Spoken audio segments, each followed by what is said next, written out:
Have you ever looked at any of your teams and said to yourself, man, my account sucks and regardless of what I do, I can't beat any of the content? Well, I'm here to remind you that things can always be worse. Welcome to the Role Reversal series, where we solve problems that no one has, and the challenge where we swap the roles of every single character in the game while going through every single Archon quest, and at the end, change the spell abyss and the Imaginarium Theater. Today we're gonna be focusing on Sumeru, the Nation of Wisdom, with a story so beautifully well done and consistent it rivals my own upload schedule. Now then, without further ado, let's get on with the video since it's gonna be a long one. It all begins at the end of the last episode. We enter Sumeru, instantly get high and almost overdose, have a fever dream, wake up from our near-death experience, traumatize Carly, then go fight corruption and beat some mushrooms while we're at it. And honestly, you'd expect this team to suck at being up world level 8 enemies, but that's not the case. I can't even call it a team. This attempt of a team actually takes care of pretty much anything in front of it. Though my initial intention was of actually making a Happy Bloom team, it ended up being a taser one. No, really, around 50%, maybe a little less, of the damage is the actual Hyper Bloom procs. My Ryan didn't even have a full set, nor does she have it right now, almost a year later. But don't get too attached, it won't last that long. Anyway, we purify the corruption, meet with Tighnari, then go back and get high once again, only to find out that the traveler is also schizophrenic and once again, traveling to another world filled with innocent creatures minding their own business. But in order to advance, we have to kill them all. Man, and people were saying the stuff with Hilichos was bad, but we don't pay attention to stuff like this. What kind of monster could justify such? You know what? I kinda like the idea now. Anyway, after that we are remembered of the last episodes of the series, coming acts that I can't sell on YouTube against Hilichos for the low price of a few primos, and a bit of my sanity. Anyway, that last part's debatable, considering how much time I spent on this cursed game. Anyway, what comes next is... Wait,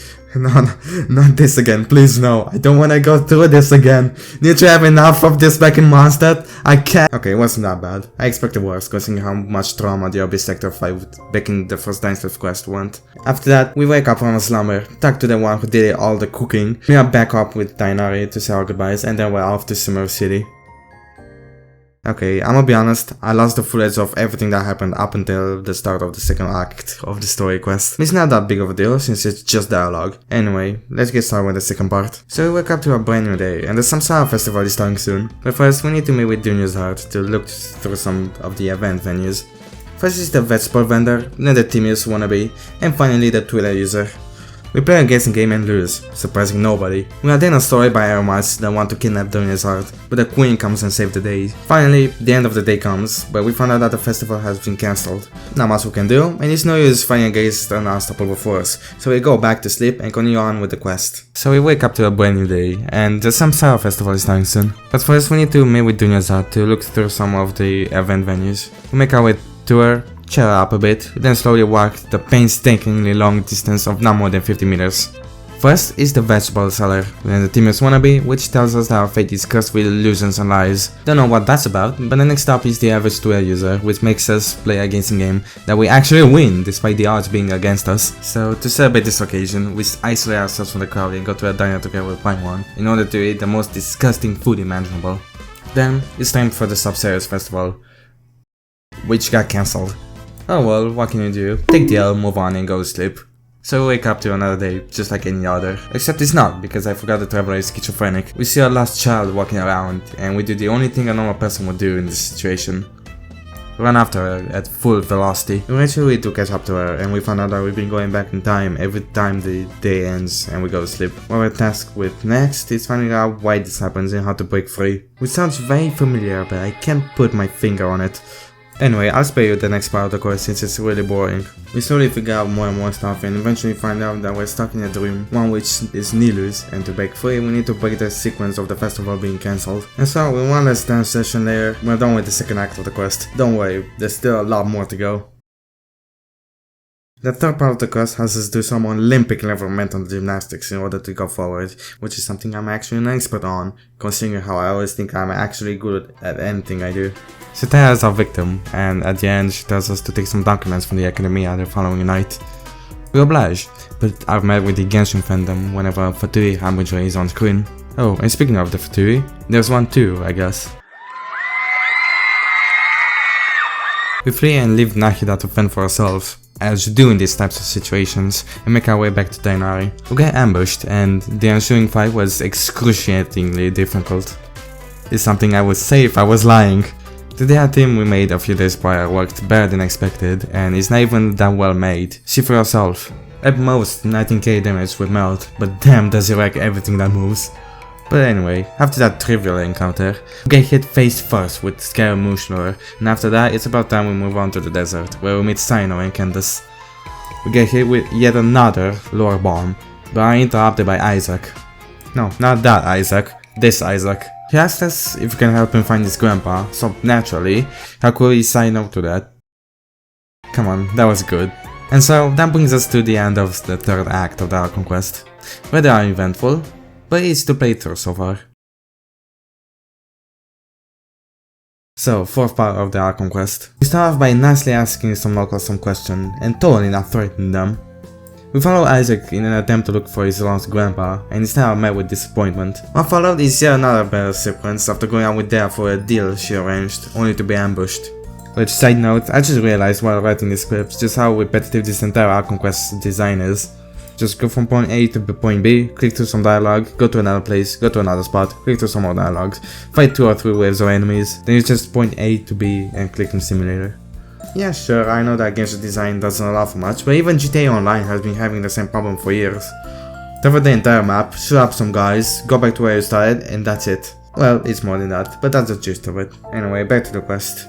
The fight was a joke for our team, which was pretty disappointing. I expected more from that. After that road bump, we go back to the village where we started and interrogate some of the village's worshippers of King Dashwood. But none of our approaches worked, so instead Sino decided to put a little bit of pressure on them. 28 stab wounds. You didn't want to leave him a chance, huh? Did you feel anger? Hate? Next, we need to go together with Al-Haytham in the middle of nowhere, or, as the German translation of Genshin puts it, an Kranken house. There we need to get inside a creepy old abandoned building, but before that we need to, once again, fight some more enemies. This time everyone in the team gets a proper use on enemies that don't melt in 2 seconds. Haha, I get it, it's funny because it's a melt team. Anyway, now we can see the full power of this team and it's functional. Though, in my defense, I only spent 5 days crafting it from scratch and spent less than 2000 resin in total. If you look at it that way, it actually starts looking pretty damn good. The only one lacking is there, but the only improvement we can make is give her a crit weapon instead of the Fav Claymore. We'll have to do it eventually, but not now. At this moment, it's a non-issue. When we actually get started with the Abyss, this 8k damage per punch won't cut it, but that's a problem for our future selves. Right now, we need to focus on exploring a creepy abandoned hospital and act against our survival instincts, which totally does sound like the plot of every single horror work ever. But before that, more enemies. Again. Regardless if it's the Archon quest or on a regular quest, it's all the same fate. But I always said that while leaving. This time, it's on arrival. Except we have to turn on some altars now, so I guess that's different. Just some mushrooms though, so not that different than the eremites we keep fighting against. But you know what's really different? The German translation when compared to the English one. For the most part they're the same as far as I noticed, but sometimes you have stuff that changes the meaning completely. Take the scene with Dea 2 cutscenes after that last fight. Isaac accuses her of betrayal, and after an exchange of words, Dea tells Paimon to shut up. At least that's in the English translation. In the German one, she instead calls Paimon a dumbass. Now I really wonder what exactly was said in Chinese. If there are any Chinese speakers watching, please let me know what was said in the original dub. Anyway, next comes the long awaited dungeon exploration part of the quest, which we haven't seen since Liyue. So let's explore around. We went just about how you'd expect. We found some chests, some mushroom enemies, more chests, a lot more enemies, puzzles, more enemies, and even more puzzles. The hardest part of the entire domain was all of the puzzles. The enemies were actually quite alright, easy even. I think Hoyo ran out of enemy ideas at this point and shed out some mushrooms every now and then, at least that's how it felt. Well, some of them were quite tanky, but we're also comparing them to the enemies we had to fight 90% of the time, so I guess the only way is up from there. The number of chests we came across was also nice, and we got a good number of primos out of them. Primos were used to get venting when its time comes around. After all of this, we got hit with yet another lore bomb that I can't bother to summarize, totally not because I wasn't paying attention to the story. And with that, the fourth part is also done. Now all that remains is freeing Nahida, so let's see how that went. The next step to do is fix yet another Archon's problems, because apparently nobody in this story is a functioning adult and needs us to fix everything for them. This time is to rescue a cabbage from its confines. So I met with everyone to see if they're ready to put a plan into action. What plan, are you asking? Good question, I wanted that too. I've been skipping through the dialogues because I've already done this quest on my main account. I also didn't want to record more than I needed, so skipping dialogues was the way to go. Yes, we totally have a skip dialogue option after 4 years since the game's release. Trust me. Don't fact check me. And after totally not playing the stealth part once, or so many times that I'd embarrass myself if I include all the fails, it's time to go back to Paradise Dia to meet with Dainari. Except when I met with Fatui agents. Finally, a worthy opponent for Dia. And I'm not kidding this time. It was actually a tough fight comparable to the one with the Fatui agents back in Liyue. Okay, maybe not as traumatizing, but it was still a hard fight. I had to restart it twice, which is something I've never done in this entire series. Ganyu also died in the second attempt. The most annoying part of this entire thing had to be the sniper dudes with the pyro shields, because I don't have any good way of dealing with their shields properly other than Ganyu, which struggled at getting it down. But finally, centuries later, I finally dealt with them, albeit with many difficulties, but as I've said before, we'll perfect this team later. After this entire thing, we get another lore drop, this time from Scaramouche, which tells us that he'll be a god and we can do nothing to stop him.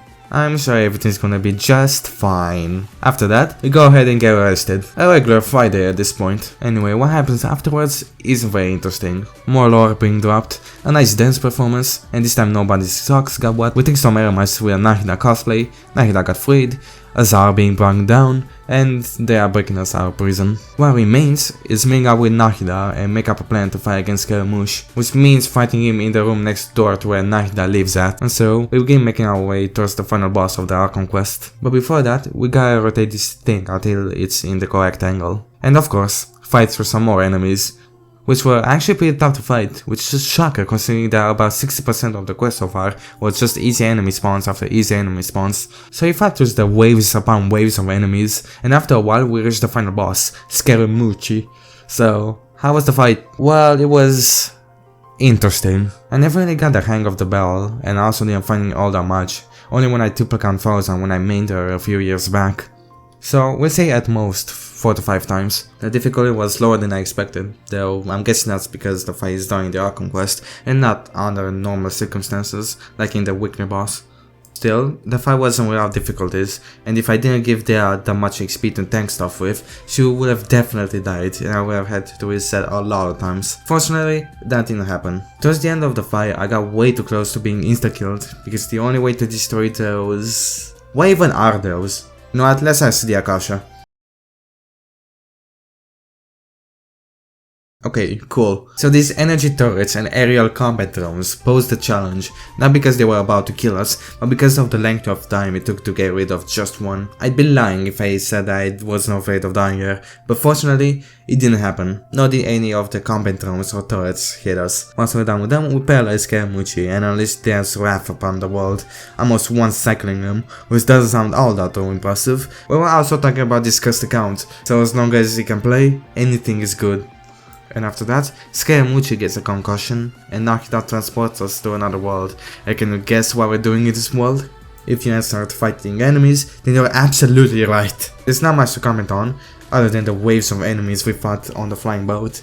A scene which looks very familiar for some reason. Some difficulty was definitely encountered, but it was nothing for our shield hero, which always rises up when we need her the most. After that exciting boat trip, we somehow end up at the place we ended up when we got to Sumeru, except now we meet the truth and the Archon. We go through an emotional moment, go back to Nahida's room where she gives away our noses, the entirety of Sumeru is saved, and we get to have a party with everyone involved, living happily ever after. Except we're not done yet. While we may be done with the quest itself, we're not done with Sumeru as a whole. We'll skip over Caribert though, since it's 95% dialogue and the fight that does happen is very easy. Just some mushroom enemies and one Abyss Lecter, whose fight isn't much to comment on. So, let's finish this once and for all with Nahida's Sway quest. Well, only the first, since I couldn't start the second. We're ending off with a short one. In short, us and Nahida try to investigate some strange occurrences in the people of Sumeru's dreams, since after the events of the Archon quest, they could now sleep properly. The story is pretty bare bones, but we're not here for that. We care about the combat challenges we encountered, and there are some that pose some problems, so let's talk about them. There was a wide variety of enemies to fight, but what's shocking is that I struggled killing mushroom enemies. No, really, this isn't normal, especially since I haven't had any problems with them the entirety of the Archon quest. And I think Sumeru works like a roguelike, and that when you beat this quest, enemies in that region get stronger. Would be cool if that kind of change existed, but not that I'm aware of. Some other enemies are the wolf ones from Inazuma, which only really pose a survivability problem, but Yanfei is cracked at video games and could keep us alive forever. That is as long as we can use our best. However, besides the damage issues, we also have an energy recharge issue with the entire team, which I haven't experienced at all since I was done making it. The team plays well and is strong, at least for now, but the problem is that we can't properly start a rotation right after ending one. This issues got revealed when fighting the doggies and the little Inazuma dragon thingies, and it's bad. Holy shit, is it bad! As for the final fight, it went just as bad, just damage wise. When it comes to keeping us alive, Yanfei has our back. The enemies were 10 times harder than anything we faced up until then, which on one hand was a breath of fresh air and a proper challenge, and on the other a humiliation for our poor pyro queen there. Maybe using this team to beat the Spiral Abyss isn't a good idea. After all, this entire experience did raise some valid points in favor of that. However, I'm stubborn and refuse to change my position on the matter, so I'll continue suffering until I'm forced to change stuff. After all of that, we can say that we finally truly saved the people of Sumeru. All the while, their Archon did nothing but sit on the sidelines and eating popcorn, watching everything take place. Well, that was the entirety of the Sumeru part of the challenge. I hope you guys enjoyed it, as well as the video. It took a while for it to come out, but these episodes take a long time to make, more than 4 or even 5 months. Still, it was an experience, with its ups and downs, but an experience nonetheless. I'll stop stalling though. Thank you guys so much for watching, and I'll see you all in the next episode, where we will take on Fontaine.